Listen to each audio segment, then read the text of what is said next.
Jerry 39 tahun, warga Jalan Lingkaran Ilir Barat 1 Palembang, dilarikan ke RSUD Bari setelah disabet senjata tajam pengendara mobil bak terbuka. Korban nyaris kehilangan tangan kirinya karena sabetan tajam itu ketika berada di salah satu rumah makan. Menurut korban, kejadian berawal saat korban akan membeli nasi di rumah makan. Namun di tengah perjalanan mobil korban dan mobil pelaku saling bersenggolan di jalan raya.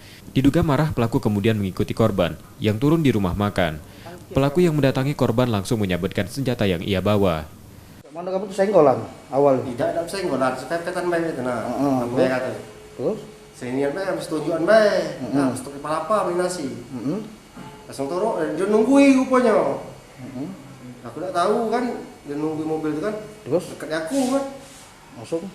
Langsung apa itu? Korban mengaku tak mengenal pelaku yang berjumlah 2 orang itu. Kini korban masih menjalani perawatan di rumah sakit. Yudi Kiswanto, Kompas TV, Palembang.